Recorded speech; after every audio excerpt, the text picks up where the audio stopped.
D'accord, ce matin avec Éric Zemmour. Bonjour Éric. Bonjour. L'intervention télévisée présidentielle dimanche soir sur France 2 a donc suscité beaucoup de critiques et de sarcasme.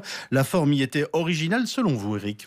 Les communicants de l'Élysée peuvent être fiers d'eux. Ils ont réussi leur coup. Ils ont fait parler, plus que ça, réagir, brocarder, hurler, vociférer, s'indigner. Tout y est passé. C'était le but recherché. Le président de la République qui marche dans les salons de l'Élysée comme un guide de la journée du patrimoine et qui s'arrête de temps en temps pour répondre à une question qui n'en est pas une, le spectacle valait le déplacement. Personne n'y avait encore pensé. On n'imagine pas le général de Gaulle déambuler ainsi dans son palais. À l'époque, les présidents parlaient assis, sur leur trône. C'était même la marque de leur sacralité royale. Le dernier à répondre aux questions assis sur son trône fut François Mitterrand. Depuis Jacques Chirac, les présidents français sont debout à la manière américaine. Ils ne sont plus des monarques. Sarkozy et Hollande ne seront jamais des rois. Le peuple ne leur a jamais pardonné cette auto-désacralisation. Macron l'avait compris. Il en a rajouté dans la raideur hiératique dès son avènement et a cherché tous les lieux qui évoquaient l'histoire de France pour donner le poids du sacré à son élection démocratique. Même au cours de sa discussion entre copains avec le présentateur du journal de France 2, Macron s'est senti obligé d'évoquer ses prédécesseurs et son souci de s'inscrire dans une filiation. Et vous y voyez une sorte de contradiction, hein. Et en même temps, cher à Emmanuel Macron. Oui, même plus, comme s'il avait éprouvé soudain un remords. Sa prestation de dimanche était tout le contraire de la filiation évoquée. C'était pour tout dire un numéro auquel Giscard aurait pu sacrifier. Le Giscard qui remontait les Champs-Élysées à pied en redingote et qui invitait les éboueurs à l'Élysée ou dînait chez des Français moyens. Le Giscard faussement simple mais grand communicant. Le Giscard qui voulait à tout prix faire moderne. Le Giscard qui se prenait pour Kennedy. Le Giscard en maillot de bain dans une piscine avec le président américain. Le Giscard qui lui aussi voulait dépasser le clivage gauche-droite. Le Giscard, lui aussi européen militant, et le Giscard qui avait lui aussi une conception assez solitaire du pouvoir. Macron devrait se méfier. Ce genre d'opération de communication, de film publicitaire même, se retourne vite contre son auteur. Au départ, c'est le journaliste qui se ridiculise et doit encaisser les tombereaux de sarcasme. C'est la chaîne même qu'on soupçonne, non sans raison, de chercher à se faire bien voir d'un président qui ne lui cache pas son mépris. La gauche et la droite protestent. La gauche oublie que Mitterrand n'hésitait pas à se faire interroger par des journalistes qui étaient les épouses de ses ministres. La droite oublie que Chirac et Sarkozy ne toléraient une contradiction factice que s'ils gardaient les clés du camion. Mais quand les codes du showbiz sont ainsi repris sans vergogne, entre fausse camaraderie et fausse décontraction, le président devient un people comme les autres. Et entre le people et le peuple, il n'y a pas qu'une lettre d'écart. Éric Zemmour, on n'est pas forcément d'accord. Demain, nous avons ce matin avec Nicolas de Menac. Bonjour Nicolas. Bonjour. Alors pour vous, 2017 aura été marqué par les femmes et vous vouliez ce matin leur rendre hommage. Elle mérite un coup de chapeau et même plusieurs, car l'année 2017 pourrait bien rester une année femme, une année flamme.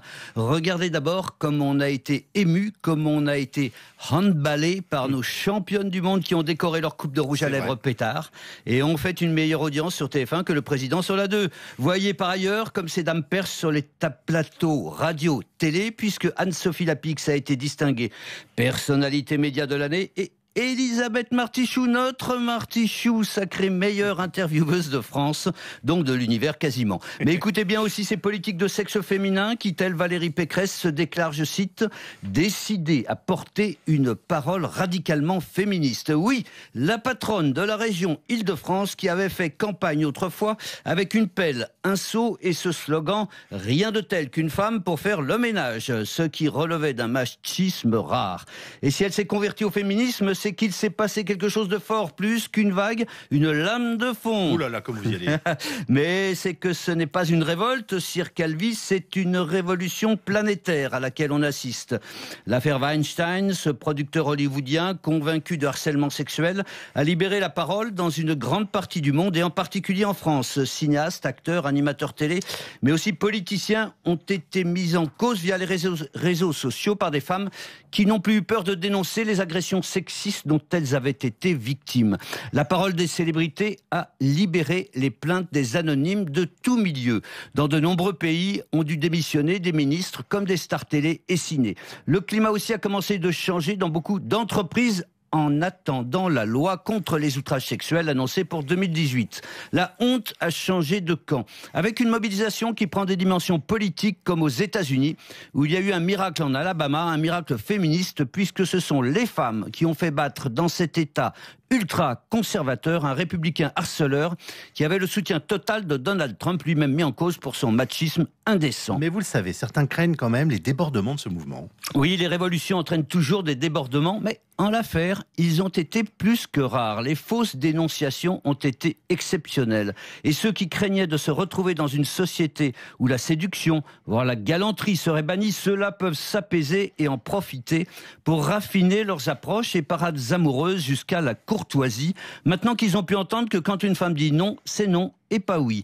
Et qu'ils se rassurent, comme le disait Stendhal dans son livre De l'amour, rien n'empêche un rossignol de chanter au printemps. Nicolas Doménac, pour ce matin avec Éric Zemmour. Bonjour Éric. Bonjour. Le rapport sur le projet de construction de l'aéroport de Notre-Dame-des-Landes a donc été remis hier au Premier ministre.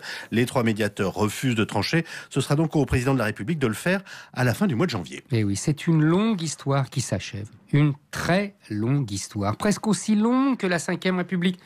Quand la déclaration d'utilité publique pour ce chantier ouvre en 1965, Charles de Gaulle est à l'Élysée. Plus de 50 ans plus tard, 178 décisions de tribunaux et 7 présidents de la République, la première pierre de l'aéroport de Notre-Dame-des-Landes n'a toujours pas été posée. Le temps est passé qui a transformé une idée à la mode en une idée ringarde, un projet moderne en un projet désuet. Peu importe de savoir qui techniquement a raison ou tort, comme l'a noté le dernier rapport administratif à ce sujet, il y a des arguments raisonnables des deux côtés. Seul le temps n'est pas raisonnable, il passe, il file, il change tout. Dans les années 60, c'était le temps de l'État roi, l'État aménageur, l'État modernisateur, l'État bétonneur, l'État planificateur, qui construit à tout va, centrales nucléaires, villes, aéroports, autoroutes, maisons de la culture, piscines, bientôt lignes de TGV. On décide, on tranche, on détruit, on construit. Survolant en hélicoptère la banlieue parisienne, le général de Gaulle dit à Paul Delouvrier, un des plus brillants hauts fonctionnaires français de ce temps-là, « Delouvrier, remettez-moi de l'ordre dans ce bordel. L'ordre s'appellera la Défense et les villes nouvelles. » Avant, le même Delouvrier avait dirigé le fameux plan de Constantine qui était censé développer l'Algérie pour la conserver dans la République française. Tout un programme. La province comme la banlieue sont alors traitées par l'administration comme une colonie. Dans l'intérêt général du pays, bien sûr, mais en se moquant comme d'une guigne de la vie des populations. Alors, que s'est-il passé selon vous, Éric ? Depuis, tout a changé. Les colonisés se sont rebiffés. Les associations de riverains, les agriculteurs, les gauchistes, les écologistes, les élus locaux, les tribunaux. On consulte à tout va, on organise des référendums locaux. Les zadistes occupent le terrain qui mêle paysans bio et combattants venus de toute l'Europe armés jusqu'aux dents. On se croirait revenu au temps des bandes qui écumaient la France sous l'Ancien Régime. La mort d'un manifestant a durablement tétanisé l'État et ses représentants. L'État est devenu un Gulliver aux mains attachées. Même les conditions économiques et techniques ont changé. Les aéroports ont créé des hubs dans les grands centres internationaux, rendant moins utiles les annexes régionales. Le développement des compagnies low cost est aujourd'hui la manne principale de ces aéroports. Or, celles-ci ne trouvent pas Notre-Dame-des-Landes assez rentable. À l'époque du général de Gaulle, on avait trop de terres agricoles pour un nombre de paysans qui se réduisait comme peau de chagrin. Aujourd'hui, l'artificialisation excessive des sols est devenue un problème tragique. Dans les années 60, les politiques se faisaient élire sur les tonnes de béton qu'ils coulaient. Aujourd'hui, ils se font élire en chantant la gloire des petits oiseaux et en surveillant l'empreinte carbone aussi bien que leur rythme cardiaque. L'aéroport de Notre-Dame-des-Landes aurait dû être réalisé il y a 50 ans. On a toujours tort d'arriver trop tard. Éric Zemmour. 8h18, on n'est pas forcément d'accord aujourd'hui avec Éric Zemmour. Bonjour Éric. Bonjour. Alors un certain nombre de polémiques se sont multipliées après la manifestation à la Madeleine autour de Johnny Hallyday. Près d'1 million de personnes et le président de la République étaient présents. On aurait pu croire pourtant à une unanimité nationale. Il est mort comme il a vécu, dans le fracas et le bruit. À 17 ans, la jeunesse cassait les fauteuils pour ses concerts, tandis qu'écrivains et ministres s'étripaient dans la presse à son propos. Et à sa mort, tout recommence. Ce n'est ni un calcul, ni un hasard, ni une erreur, c'est un destin, le destin de Johnny. Jeune, il incarnait le coup d'État de sa génération qui arrachait le pouvoir à une société d'adultes qui ne demandait qu'à se laisser subvertir. Mort, il voit descendre dans la rue le petit peuple des petits blancs, comme dit Alain Finkielkraut, cette France périphérique qui communie avec son héros en se moquant bien de ses frasques fiscales. Il est amusant d'entendre ceux qui exigent habituellement de voir de la diversité partout, à l'école, à la télévision, dans les entreprises, au gouvernement, prendre soudain des pudeurs de chaisière pour regretter qu'on classe ainsi les gens par race ou religion. Amusant de voir les turiféraires exaltés de la France black, blanc, beurre et du vivre ensemble rester quoi face à cette preuve par le réel que leur chimère n'existe pas. C'est la même querelle de Charlie qui recommence. Qui est Charlie et qui ne l'est pas? Qui est Johnny et qui ne l'est pas? Qui communie avec le peuple français, même dans les plus petites choses, et qui ne communie pas? Qui, pour parler comme Ernest Renan, possède un riche legs de souvenirs et a la volonté de continuer à faire valoir l'héritage qu'on a reçu indivis, et qui se moque bien des souvenirs et rejette l'héritage. Johnny Hallyday a pourtant incarné l'américanisation de la culture populaire française, Éric. Oui, jeune, Johnny incarnait la fureur de vivre à l'américaine, c'est-à-dire le consumérisme et le matérialisme. Mais mort, il révèle à la surprise générale une foi chrétienne et une quête de Dieu. La mort catholique de Johnny ressemble à celle des grandes libertines de l'Ancien Régime qui faisaient une fin dans la religion après avoir beaucoup péché. On comprend la fureur des laïcards à la Mélenchon qui d'instinct a compris que Johnny incarnait in fine ce peuple qui ne veut pas mourir, ce peuple à la fois si français et si catholique, même s'il est largement incroyant et ne pratique plus grand-chose. On comprend mieux le réflexe de tous ceux qui congratulent Emmanuel Macron au nom de la laïcité d'avoir renoncé à saisir le goupillon pour bénir dans l'église le cercueil du défunt.